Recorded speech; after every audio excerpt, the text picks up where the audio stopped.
Welcome to another episode of LifeMastery with Monica Bey, your hub for mastering every area of your life for total fulfillment. And here she is, your host, the healer in heels herself, Monica Bey.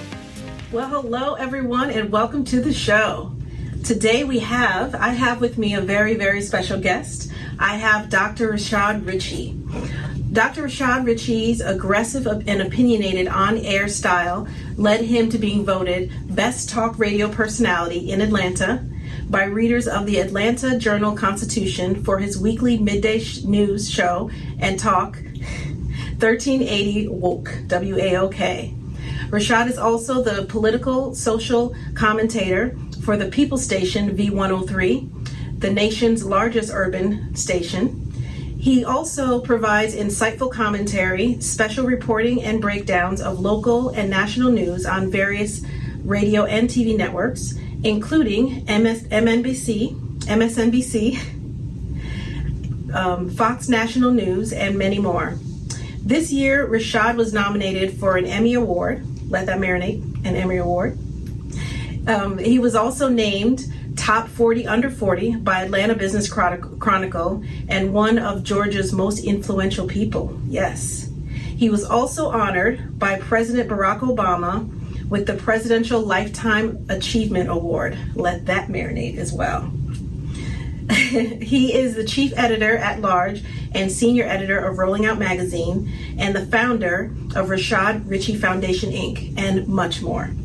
This man has a serious resume. And we are going to get into all of that today. Rashad, welcome to the show. You know, when you read that, thank you for allowing me to be here. When you read that, I'm like, who is that dude? Because all I wanted to be was the king of Glenwood Road in DeKalb County. Okay. And so for God to allow me to transition where I'm at today, nothing but a blessing. Yes, that's amazing. Thank you so much for being on the show today. I'm so excited to talk about your journey to greatness. And I'm titling the show The Journey to Greatness because you have had such an interesting life story, and I want the audience to really learn what you have learned through life and really take lesson from the things that you have gone through and persevered through in life. And so your journey to greatness has been an amazing one, and I know you're not done. I'm happy to share. I know there's so much more. So first, you ended up in the foster care system. Yeah. So tell me about what that was like. You know, it was tough. It was tough. And the way it happened was tough because no matter what environment I found myself in, because I did find myself sometimes in loving foster environments and in not so loving foster environments. Mm-hmm. But because of how I got into the foster environment, I could not receive love appropriately and I could not express love appropriately. When I was around 10 years old, I was traveling in the back seat. My mom's boyfriend was driving the car and my mom was in the passenger seat, and we just came from a grocery store. And I started going through the bags in the back seat. I was eating cookies or something, and my mom's boyfriend got really upset about this. I'd never seen this brother so upset, so I didn't know where it came from. And he pulled over, he said, "Who told you to go through my grocery bags?" And I mumbled something smart. I don't remember what it was. I was 10, right? Mm-hmm. And he got really upset, got out of the car, pulled me from the back seat and started to punch me. Wow. This man had never hit me before. Mm-hmm. I had mad love and respect for this man. And I thought that the memory I would always have etched in my brain would be that of his fist punching me. But it wasn't. It was in between his punches, me laying down in this back seat and looking up at my mother and saying, "Mama, don't let this man hit me again." And my mother looking back, powerless. And I can tell there was this tremendous urge to do something, but she couldn't, or she didn't. He threw me in the back seat, drove down to the house. We were only about half a mile away from the house. And, you know, I already came up in my mind what I was going to do. At first I wanted to kick his ass, but he was way too big for all that. So I couldn't do that. I said, when I get to the house, I'm going to run in, lock the doors, and call 911. And I have a short amount of time to plan doing this. And you're 10 years old during this? Yeah. Wow, okay. Yeah. And as soon as we pull up, before the car can stop rolling in the driveway, I jump out, run inside, lock the doors, make sure the windows are locked, and I call 911. And so they're banging on the door. Let us in, let us in. I wouldn't let anybody in. The operator gets on the phone, and now there's this outpouring. I just start crying to the operator. And I didn't realize how emotionally messed up I was until I got on the phone with that operator. And I remember her saying, calm down. I can't understand what you're saying. Calm down. And I calmed down enough, explained to her what had happened. She asked what address. I told her the address. And I'm sitting, I got a busted lip, a black eye. I'm beat up. And I'm thinking, finally, somebody's going to deal with this monster who did this to me tonight. The police arrived. So I put my head near the door. I put my ear near the door to hear him getting arrested. And I can hear it as clear as yesterday in my mind. The cop, white male voice, said to this man, Mr. Commissioner, what seems to be the problem? I was too young to understand what all of that meant. I did not know he was an elected official at the time. I had no idea. Okay. But I knew he wasn't going to jail. I knew he wasn't going to jail. The police then knocked on the door and said if I didn't answer, I was going to jail. Wow. And that started my journey. The next day when I came back from school, I already made up in my mind, Monica, that I was going to forgive him. I was figuring out how I could make this right, because a child will forgive like that. We look for ways to forgive as children. Got back to the house, and the front door, my key didn't work. So I went to the back. I didn't think anything of it. Sometimes the key got jammed. I saw 5 black trash bags. Didn't know what they were, didn't care. But my back door key didn't work. So I run back to the front of the house, and there's this white van. And this woman comes out, and she says, I'm so sorry. I was supposed to be here earlier. I'm thinking something is wrong with my mother. I said, where's my mom? What's wrong? She said, I can't tell you anything until you get in the van. I hurried into that van. And there were 2 brothers that jumped out, and they went and got these 5 trash bags. And it was everything I owned. And that's when this woman told me that my mother had given me up for adoption. That day, signed me over to the state of Georgia. And I didn't know that was possible at that age, that a mother can just do that. She can do it. Wow. They can do it. And she did it. Yeah. And I never talked to her again until I was 19 years old. Wow. And did you ever find out what her reasoning was in her mind at the time? That's a great question. You know, I wanted to know forever, right? Up until that age. By the grace of God, I was able to transition in my life to a better person. Yeah. Met God at around the age of 17 and 18. Okay.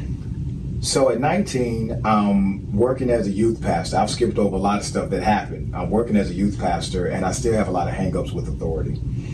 I do not respect authority. I am still just mentally jacked up. And I don't think I am. Yeah. Right? Usually you don't. That's right. I don't think I am. Yeah. And the man I worked under, a guy named Reverend Downing in the United Methodist Church, he recommended that I go to counseling because he could see it, I couldn't. And I went to counseling. And I remember the first day of counseling, because I've always heard that my mother really does love me. She just didn't know how to show it, right? I told this counselor everything that happened. And I said at the end of that my mama don't love me. And his response was, yeah, it doesn't sound like it. Wow. That was his response to me. Now, I didn't realize how much that response would free me. Because his point after that was, but you're doing okay. And you can actually do better. Yes. You're an adult today. Okay? By him saying it doesn't sound like it, released me, and it didn't patronize me. He acknowledged the pain And all I wanted to do, and I didn't realize it until that second, I just wanted somebody to acknowledge the reality of what this woman had done. Before that, everybody would just say, of course your mother loves you. To try to placate, yeah. Right. Yeah. Wow. Yeah. And so when you say that freed you, what do you feel that it freed you from, in your words? I had to forgive her. I had to forgive her without her seeking it. And because of that, I have never asked her why she did any of it. Okay. Well, that's a really good place to be in, actually, because a lot of people can go their entire lives, searching for that answer and not having that answer, feeling, an emptiness. So for you to be able to get to the place where, you don't necessarily need to know, because at the end of the day, and it's the reality, it doesn't matter.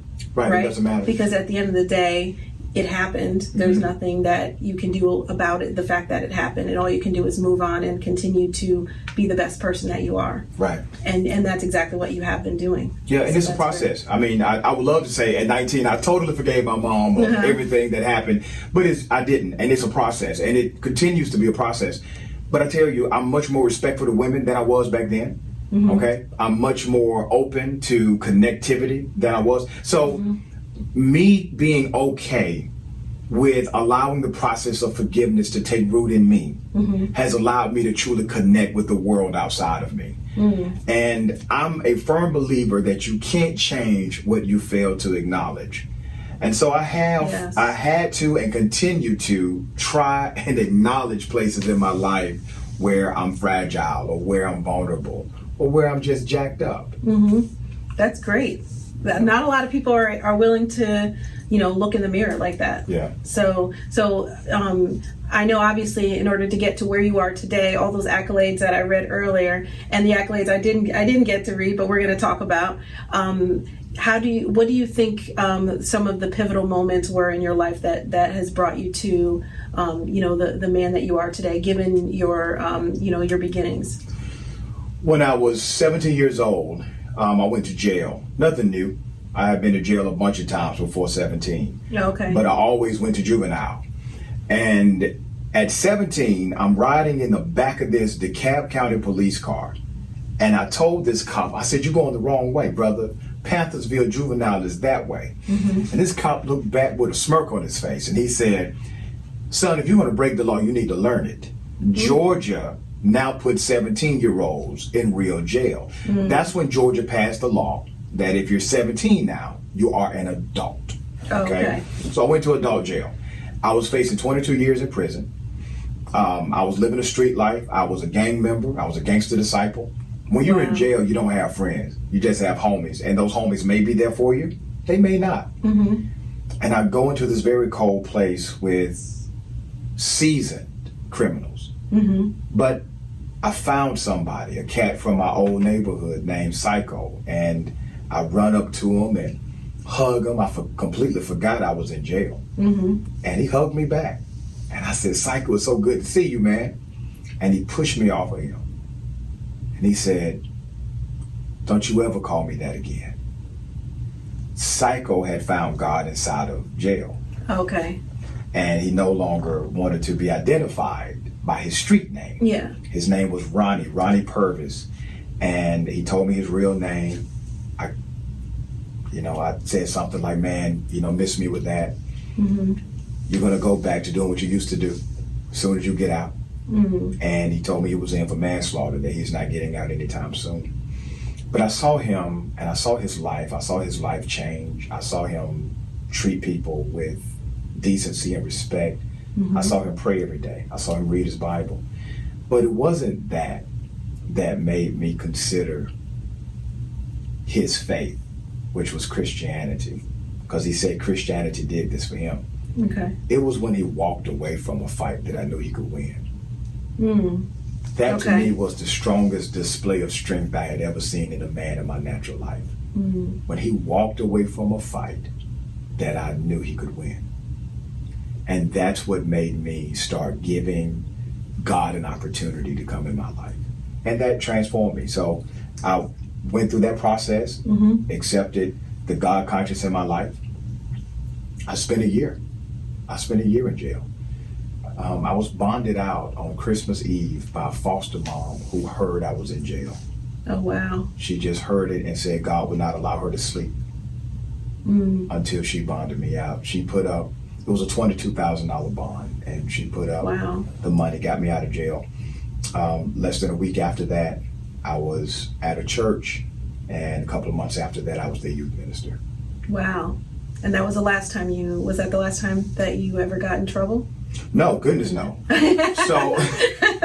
So you remember when I talked about process? Yes. Right? Yes. Process is something, and we like to give people the buttoned up version. Yeah, well, we don't have to do the buttoned up version right. here. Yeah, we like to do that. We like to talk about the before Christ stuff. I used to go to the club, and Negro, you still go to the club sometimes. So let me just be 100. Yeah. And I've always been 100 with my life. Now there are certain things I would never do again. I would never go back and sell a key of cocaine. I wouldn't do stuff like that. But I was still a street cat. And so I was taught that drinking is cool. So I was still a drinker. Yeah. I didn't drink every day. When I started working in politics, I started drinking a lot more. But I did not have a moral objection to drinking every day and to just getting out of control. I did not have a moral objection to settling a dispute with my fist. Even though I'm working now in these professional environments, if you want something, we gonna go there, right? But as I transitioned through corporate life and through professional life, I had to learn and continue to learn that God gave you a brain for a reason. Yes. He gave you that. And you have to utilize it wisely, right? So yeah, I've definitely had spats when I was a drinker. I haven't had a drink in years now. But I went through that where I got caught with the DUI and had to go through that process of restoring my license and making sure I went to AA and I'm a better man today because of that very authentic experience. Yes. And that's one thing that I find interesting about your story, because I believe everything happens for a reason. Yeah. Even the horrible things, no matter how horrible that happen in our lives, I believe that they are meant to happen in our lives that force us to grow and become the person we're supposed to become. Now, each person can have an experience and take it completely different, because an experience is an opportunity for growth, not necessarily growth if you don't take it properly. That's right. Yeah, so it's clear that you've taken those opportunities for growth and you've actually taken them and grown from them, and that's your journey to greatness. So that's awesome. I commend you for that. Definitely. I appreciate you saying that. I feel like I couldn't do it any other way. I've made a lot of mistakes. The blessing is I made them pretty early. Yeah, it's good to make mistakes early in life rather than later in life. Right. Yeah, but we're always on a journey. That's right. Right. We're always still making little mistakes. Hopefully not as big as when we were younger. Right. Right. I get calls at my radio show because I mentor a lot of young folks, right? And sometimes their parents will call me and say, "Oh, Rashad, I need you to talk to my child." Yeah. All right. I need you to talk to my baby. I said, "Well, how old's your baby?" He's 37. I said, first of all, that's the first problem. Yeah. This is not your damn baby. No. That's a grown man, and he needs to call me himself. So at a certain age, I don't allow the parent to be the buffer or the conduit. That person has to reach out to me directly. Yeah. Okay. Now, if they're younger, I'm cool with the parent bringing them to the studio, and we'll do it that way. I told one parent who gave me this long story about their child and how they keep saving them, and the dude was like 16 or 17. And I said, "Ma'am, you're telling me he's spiraling out of control, and he's been spiraling out of control for 2 years. Rock bottom is not a bad place to be when you are spiraling out of control. He's young enough to hit rock bottom right now and rebuild everything. But if you keep saving him from rock bottom, he's going to hit it at 25, 30, when the system is less forgiving." Yes. Right. Very, very true. Yeah. Yeah. And again, that's why it's important to make as many mistakes. Not that you need to try to make mistakes, but I'm just saying if you're going to make them earlier That's in right. life. That's right. That's right. Yes. So What do you think the key is that helped you? Like I was saying before, how people can take life experiences in different ways, but it's about how you react to that experience. Yeah. Whether you take that pain and turn it into power, or you take that pain and turn it into more pain. So, what was the key for you that kind of helped you turn that pain into power? Purpose. Okay. I feel I have an obligation to help others who are less fortunate. Okay. And you don't have to be black. You don't have to be poor. You don't have to be from my neighborhood. But if I see that you have something going on with you, where you need a champion, you need an advocate, you need somebody to tell you that you're strong, you're powerful, you need encouragement, you need somebody to stop bullying you. You need somebody to make policies that benefit you because you have no voice in that room, then I want to stand up for you. I later became the director and chief strategist for the Democratic Party. I never believed I would be in that position, but I was very good at my job. I was very good at getting people elected, understanding policy, messaging, direct voter contact, utilizing strategies in order to get a response from the electorate. I did that for years as a consultant, and I did it so well that the Democratic Party offered me an official position, knowing all of my history, knowing everything I'd done. It was all on the table, and they said, "You're the best that we can get." Awesome. Period. And so I worked that, but I always worked it from the perspective that I was making a dynamic impact on policy every day. You know what policy is so important to me, Monica? When I was 17 and received the First Offenders Act, meaning I had no felony conviction on my record when I got released, I received the First Offenders Act, which today renders my record felony free. Because a district attorney was elected in DeKalb County who did not like the state law. The state law was policy. He said, okay, I can't change the state law, but here's what I can do.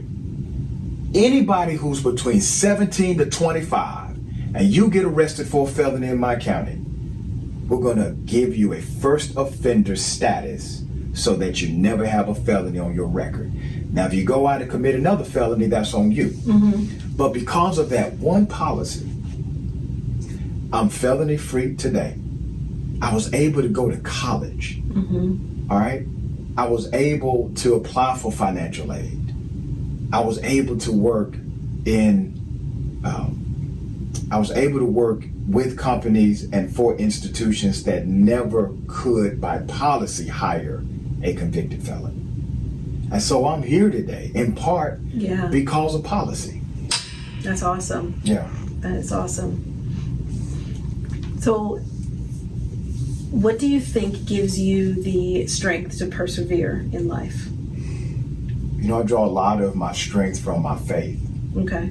I know God is real. To me, God is more real than the air I breathe. And you don't learn that through just reading your Bible. You don't learn that through just praying, but you learn that through spending time with God and having real experiences where you can feel God's presence and you know He's there. So that gives me a significant amount of strength because it allows me to know every day, lets me know every day, I'm not alone in my journey. So whatever may happen, and I got haters in the world. Right? I'm never alone. I got haters in the world. I got all of that, right? And I preach on Sundays a lot. And one of my favorite Bible illustrations, and these are real events. I don't call them stories. These are real events that happened. Was Shadrach, Meshach, and Abednego, where these three Hebrew boys were thrown into this fiery furnace because they did not want to go along with the corrupt king, right? And in that Bible passage, God was already inside of the fiery furnace before they were thrown in. And I'm reminded that whatever I'm in the middle of, whatever I've been thrown into, and anytime I have an off day, God was there before it happened. He's already there in advance of me to make sure I can get through it. And I just draw strength from my faith, from my beliefs, from my values. Nice. Yeah. Good. So tell me what that actually looks like in your life and on your day-to-day life as you encounter different challenges, as we all do in life. So I stay in a constant state of prayer. Okay. Right. So when I wake up, before I stretch or whatever, I say a quick prayer. When I see something happening in the world, I'm driving down the street, I see an accident, I pause, I stop, I pray. Mm-hmm. Some people who have never been around me think that's strange. They'll see me pause, put my hand up, say a quick prayer.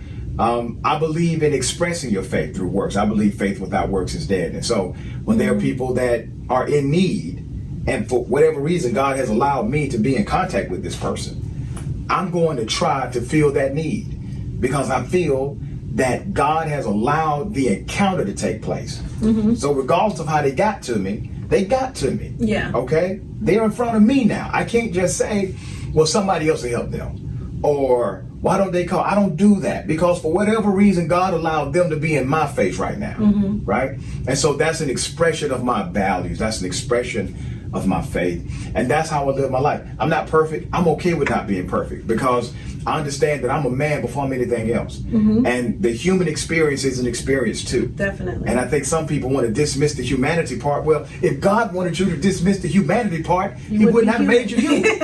All right? So there's a human part. Yes. And yes, we fall short of the glory of God. We do all of that. But the grace of God, the grace of God in our faith encourages us to just try to do better by people.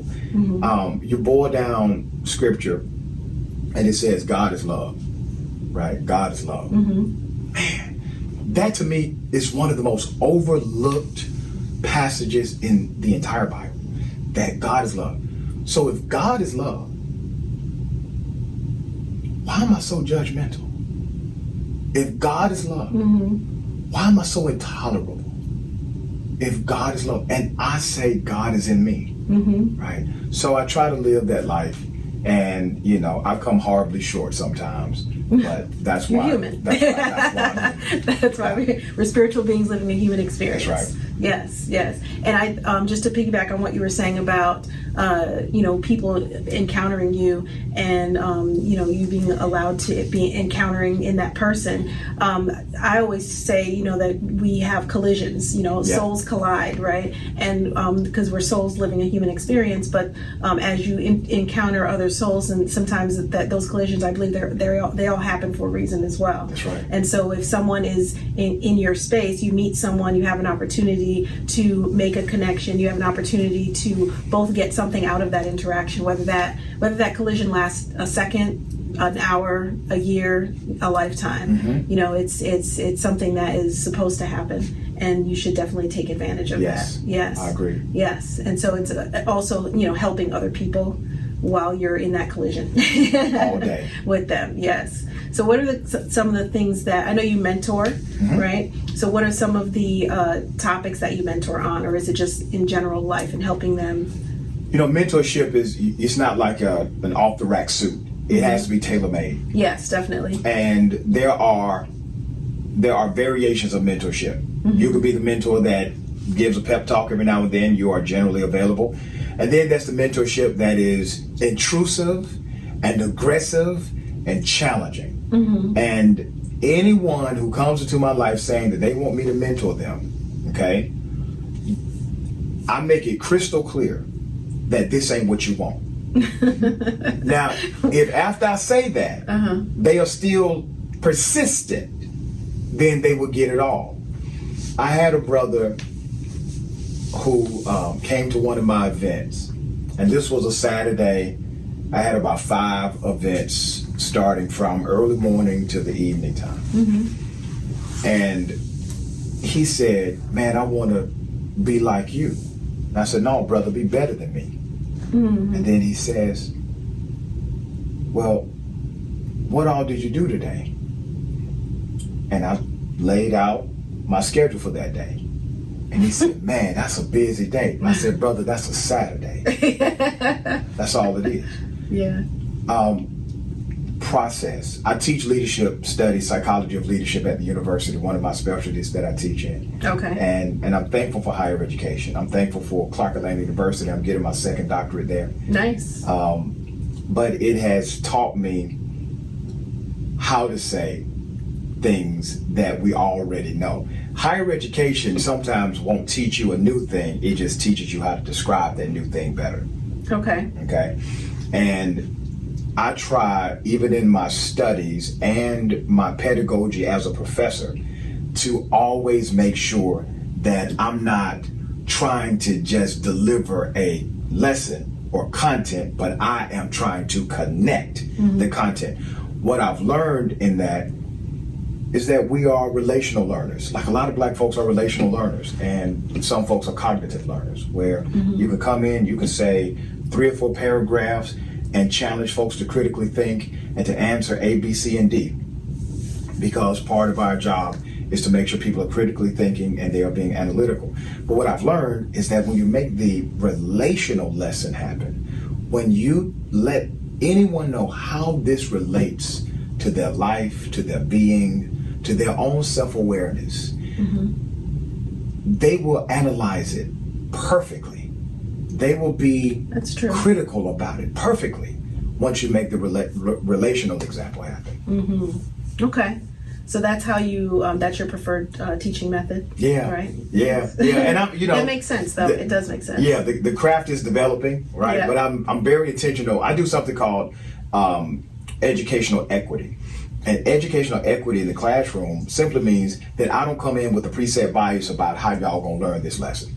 I come in with an openness about, I will teach this lesson in 5, 6, 7 different ways for you to get it. Because at the end of it, my real task is not to teach a lesson, but to land a lesson. That's my task as a professor. I like that. Right? Yeah. And it's okay that you have a different learning style than somebody next to you. So instead of me challenging the student to fit my teaching style, I challenge myself to fit their learning style. That's different. That's very different. Yeah. I don't think I've ever had a professor that did that. Yeah, some professors don't like that I do that, but so be it. I have what's called I have academic freedom in the classroom. That's one of the laws that we have, and I can teach it the way I choose to. Oh, that's good. That's awesome. Yeah. Good. Go Clark Atlanta. So you have a lot of awards and accolades. Which one means the most to you and why? Oh, I never thought of that. Yeah. I know they all mean something to you, so we're going to preface it with that. But what if you had to pick one that means the most? Well, let me say this first about awards, because they're great, they're cool, they're dope. But if I didn't get one award, I would do everything that I still do every day. Yeah. Right? So you don't do any of this stuff for awards. One that's very special to me was the one from Barack Obama, President Barack Obama. I'm one of the youngest in the country to ever receive a Presidential Lifetime Achievement Award. So I'm 38 today. I was 35, 36 when I received. Wait, I'm 38. Oh, wow. Yeah. So when to get a Lifetime Achievement Award from a sitting president is a big deal if you're 70. Okay.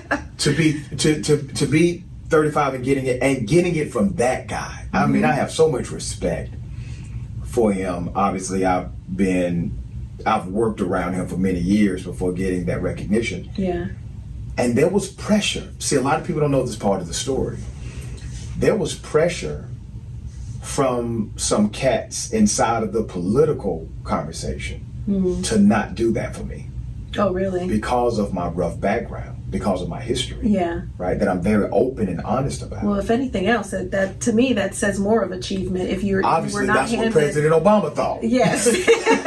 Because he put his signature right on that line. Yes. And certified this. We have a nice little award and plaque, and it's written in the Library of Congress. But nice. that means something, not just because it's from the first Black president of our nation, but because he was a noble and decent man. Yes. Yes.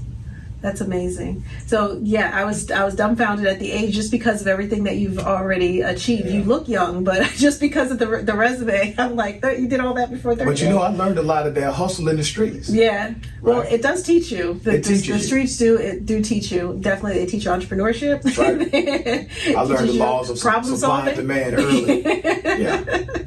Yeah. But now, speaking of that, what is the biggest lesson that you feel that you learned from your earlier life? If you had to pick maybe one or two lessons that you would say that you learned. 2. Okay. Authenticity, and don't be afraid of anything. Mm-hmm. So the authenticity comes from, that's atmospheric, right? When a person is raised in a particular atmosphere, and that atmosphere mandates that you are at least authentic. We have different ways. We call it keeping it real. You're real. We have different ways to say it. Yeah. But what it says is, are you authentic, right? And if you're not authentic, you will have trouble in the hood, okay? So authenticity has been something, something that has allowed me to navigate to the different platforms and beyond. I've remained authentically me throughout all of it. I didn't change for any of it, and I'm thankful to God. He has given me room to be authentically me. Yes. Being authentic and not being afraid. We all have fear. We all feel it. Yes. So part of the human experience. That's right. Unfortunately, it's a human we don't like it, but it's there. It's there. So when I say not to be fearful, I'm not talking about the void of the emotion. I'm talking about the courage to overcome that emotional fear. Yes. And do what you know is right to do. Yes. I had to make that decision many times in my hood. And because God protected me through those times, I know He'll protect me here too. And so I'm not afraid to say truth. I don't care who it offends, really. I'm not just doing it to be sensational. If it needs to be said, it shall be said. There was an interesting situation. You read that I was voted best talk radio personality in Atlanta. Yes. Now, that's by readers of the Atlanta Journal-Constitution. All right? Not the group I thought would ever vote me best of anything. But they did, right? And there were all of these other conservative white males who were in the running, and they always win. I'm actually the first African American to ever win that in the AJC. And so this was a 5-day poll that they put out. They put it out every year, right? Best of this, best of that, best restaurant, best this. So people vote, and you see the tally every day, right? Okay. So on day 2, I'm at number 2. I'm like, wow. I was happy to be at number 2 with all of these remarkable talk show hosts. Yeah. Most of them very conservative. I disagree with some of their politics, but they are legends in their field in the city of Atlanta and beyond, right? So I'm just happy to be in the lineup. I got mad respect for these cats. So I'm number 2. Great, I'm number 2. They started talking trash about me on their shows. What they didn't realize is that we share a significant number of listeners. Okay. Right? So listeners who listen to me was listening to them, and then they called my show the next day and said, Rashad, they're saying this about you, they're saying that about you, and I started dropping names like Tupac in 96. I did not care who I offended. I talked about all of them. I tweeted, I put them on Facebook. I said, this is, you picked the road. Don't y'all know I'm from Glenwood Road? So I did that, pushing back on all of their rhetoric, right? And I'm having fun. I'm doing CBS 46. I got news anchor Sharon Reed done got into action with me, talking trash about these cats. And then day 3 or 4, I was at number 1. Number 1 with all of their negativity. Yeah. Day 5, out of 18 people, I was at 47%. Wow. It was the biggest number that anyone had ever won that poll. Anyone, awesome. Right, and we're talking about thousands and thousands and thousands of voters. We're talking about like a lot of voters, right? That weekend, after I won, right? That weekend, I hosted the breast cancer awareness walk because we have a little stage area, live performance, And I was the host for it. This was already planned a long time ago. Yeah. So I got my pink on, right? I got my Real Men Wear Pink shirt. Yeah. And the dude that was introducing me happened to be one of the conservative talk show hosts who was talking trash about me for the whole week. So we went backstage, and he said, "Hey, Rashad." I said, "Hey." He said, "Looks like I'm introducing you." I said, "Looks like." He said, "How about that?" I said, "How about that?" And he said, "You know, Rashad, that radio thing, that was just radio, right? You know that, right?" I said, "Man, I used to beef with cats called Killer. This is not a beef to me at all." Okay? So it was interesting to me that even in that, it seemed as if there was some fear. There was no fear. He had nothing to worry about. But neither did I. Yeah. Right? Neither did I. No, you didn't. Yeah. Yeah, because you had and the thing with not being afraid and just going for it and doing what you do best, which is getting on radio, getting with other people on your side, and you already had and have right now a very large following. And so, not being afraid is also what you had pointed out about having faith too. That's right. Because faith, when you have faith in whether it's having faith in a higher power, but also having faith in yourself. Yeah. And when you have that, that there's nothing to fear. But see, I think that's where it comes from. You're absolutely right. And a lot of people are praying to God all the time for God to do something supernatural. And I say this often. As much as you believe in God, I think God believes in you much more. And I think God is believing in you to do the natural so he can put the super on it and make it supernatural. But you don't even want to do the natural.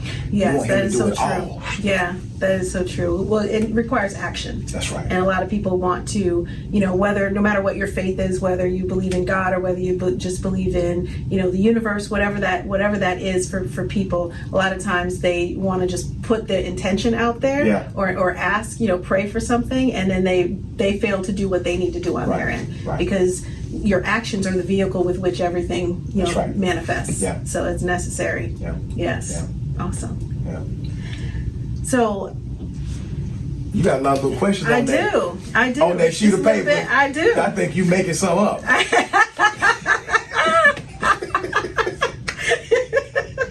Go ahead. I'm here to answer it all.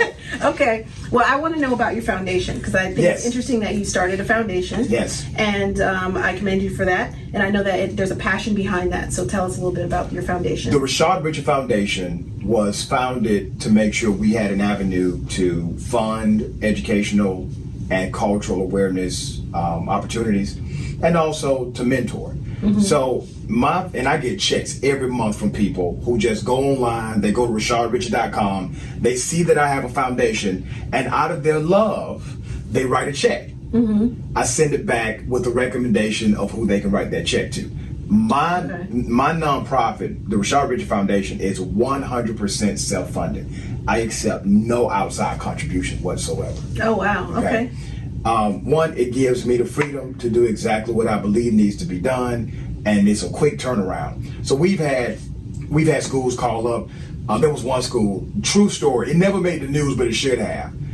This baseball team, did a remarkable job in the season. They did so great that they got to go to this World Series thing in Florida, right? The treasurer of the team, another adult, stole all the money. Wow. All of it. Now, they filed a police report. They showed me all of that. I mean, it was a 100% legit story. They needed that money in to take care of the vans. It's the real cost of this stuff. Within 24 hours. Now, if I had to go talk to a board of directors and an executive director and a whole bunch of other folks, we would have missed that deadline. But because my nonprofit is 100% self-funded, all I had to do was write them a check to take care of it. Awesome. So those are opportunities. We partnership with the Frank Ski Foundation, Frank Ski Kids Foundation, and many others. It maybe one day I'll get to the place of allowing it to be more formalized through programming and contributions. But right now, It's not, and it still is very impactful and serves a purpose. Well, that's what matters, is that impact and purpose. So speaking of purpose, what do you believe your life purpose is? Because given all of your life experience and your life path, I believe that all leads you to your purpose. And you have a lot of vehicles to get there, and there's a reason why you have achieved all that you have achieved so far, and you will achieve much more. So what do you believe your purpose is? I don't know. Okay. I don't know what my purpose is. I know what the many purposes are, right? I know what I do every day. I know I feel obligated to tell the truth on radio and television. I know I have an awesome responsibility to young writers to make sure we are holding to the integrity of the written script. I feel I have a purpose to educate young minds, young impressionable minds. One thing I do in my classroom, and one of the colleges I teach at Beulah, we have white students, black students, Brazilian students. We have all of that. Yeah. But all of my students, when they do research papers for me, 80% of the scholars they cite must be black. And I remember I had a student that pushed back on that. And the student said, well, Dr. Richey, if they're scholars and the work has been accepted by their peers, why does it matter if they are black or not? And I responded to this student and said, if you do research about black female pregnancy, the majority of the researchers are white males. The research scientists that publish the most on black female pregnancy are white males. And I said, because of that, I understand that white males can have an analytical understanding of black female pregnancy. But because they are not black, they are not female, and they can never be pregnant, their insight is limited. If you want to be a true scholar, you research from folks that have shared experiences with the content. And the student understood that. But you have to be intentional about things like that. So while I'm not sure about some overall purpose that I may have, I am pretty sure about what I'm supposed to do day to day. And I try to do that. And I've never had a 5-year plan or a 10-year plan. God has never worked with me that way. But I've always known that whatever is in front of me, I'm supposed to do the absolute best with that platform that's in front of me. If you are a person who is negligent or incompetent, it's tough. It's tough to be around me. It is tough. That will get me upset more than anything else, because you're telling me that with all of your gifts, graces, talents, intellect, brilliance, that you don't care? Yeah. That's what incompetence says to me. Interesting. Yeah. So what does life mastery mean to you, and what does that look like in your life?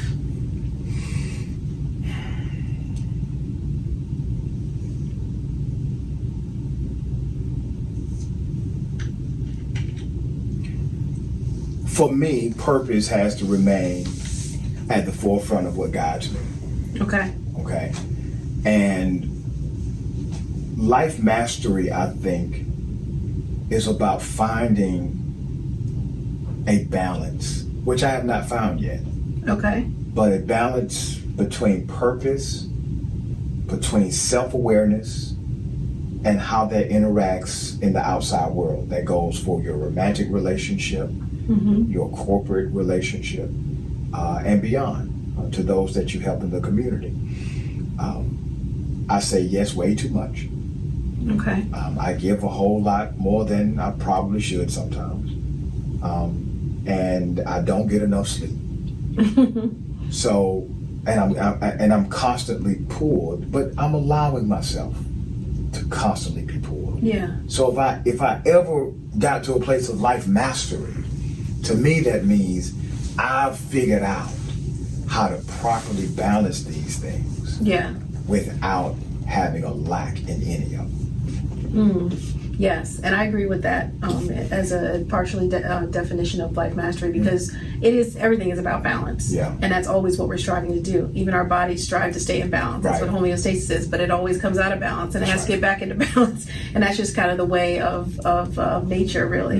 And so as human beings, we sometimes are balanced and we fall out of balance, and we have to work to get back in. But the goal is to remain into balance as long as you possibly can, realizing that you are human, and you know that there's always going to be a point in time where you fall slightly out of balance or way out of balance.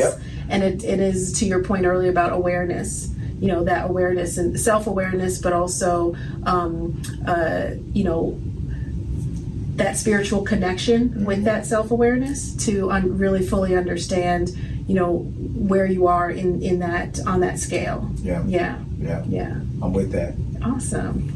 So this was a great interview. Thank you so much for being here. Yes. So tell everyone how they can find you and everything that you have going on. Yep. So you can always go to my website, RashadRichey.com, RashadRichey.com. You can follow me on social media. My Twitter is at Rashad1380, and my IG is Rashad_Richey. Richey. And you can find me on Facebook under the same name, Rashad Richey. Awesome. Well, thank you so much for thank you so much for being on the show. Thank you for having me. It's awesome. For more information, go to my website at monicabey.com.